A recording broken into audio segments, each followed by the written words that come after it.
আসসালামু আলাইকুম। দেশের যে অবস্থা আসলে কি বলবো, কারো মনই অতটা ভালো না, আমার নিজের মনও অতটা ভালো না।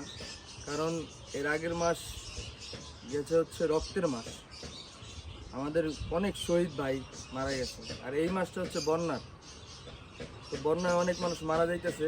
তো যে যার অবস্থান থেকে যতটুক পারা যায় ততটুক আমরা সাহায্য করি।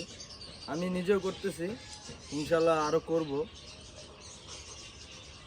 এই বন্যার কারণে মানুষের কষ্টের কোনো সীমা নেই। মানুষের ঘর বাড়ি যা আছে বসত ভিটা সব কিছু ডুবে পানির তলে চলে গেছে। তো এখানে পশু পাখি যত আছে সবারই একই অবস্থা। তো আমরা যে যার অবস্থান থেকে কিছু করতে পারি আর না পারি, সবার জন্য দোয়া করব। দোয়ার থেকে বড় আর কিছু নেই। সবাই আল্লাহর কাছে মাপ চাই এবং সবার জন্য যে যার জন্য দোয়া করব। যারা যারা করতেছেন, আল্লাহ সবাইকে ভালো রাখুক। এর আগের জুলাই মাসটার ভিতরে আমার অনেক ভাই মারা গেছে, অনেক ভাই শহীদ হয়েছে, হাজারো ভাই, হাজারো মার বুক খালি হয়েছে। ওইটা সারতে না সারতেই এখন আবার এই যে আমাদের কথাকথিত ভাই ভারত ভারত ওরা আবার পানি ছাড়ছে। পানি ছাড়ার কারণে সবচেয়ে বেশি ক্ষতি হইতেছে আমাদের বাংলাদেশের।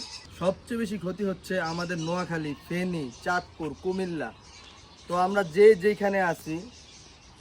যেইখানে আছি তার অবস্থান থেকে আমরা ভারতের যত সব পণ্য আছে সবাই আমরা বয়কট করব।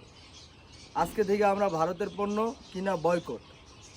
যে যার অবস্থান থেকে যাই কিনেন, এক টাকার জিনিস কিনেন, বাংলাদেশি পণ্য কিনেন, ভারতের পণ্য আমরা বয়কট করব। কারণ এই ভারত স্বৈরাচারী শাসককে এখনো ঠাঁই দিয়ে রাখছে। স্বৈরাচারী শাসক, এই সব কিছুর মূলেই এই স্বৈরাচারী শাসক। ওর দ্বারাই এখন পানি ছাড়া হয়েছে, ওর দ্বারাই সব কিছু হইতেছে।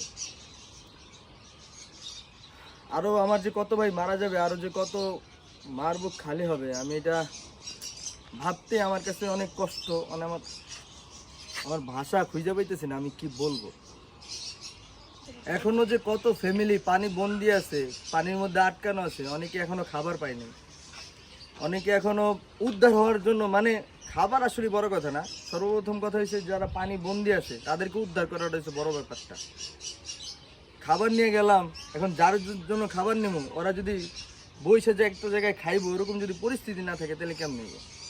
অবশ্যই তাদেরকে প্রথম উদ্ধার করতে হবে। তাই আমাদের সর্বপ্রথম এখন করণীয়, যারা যারা পানিবন্দি আছে, যারা যারা ঘরে আটকানো আছে, সবাইকে আমরা উদ্ধার করে একটা নির্ধারিত জায়গায়, যেখানে এখন রাখা হচ্ছে সবাইকে, আশ্রয় কেন্দ্র, ওইখানে সবাইকে নিয়ে যাই, ওইখানে রাখি।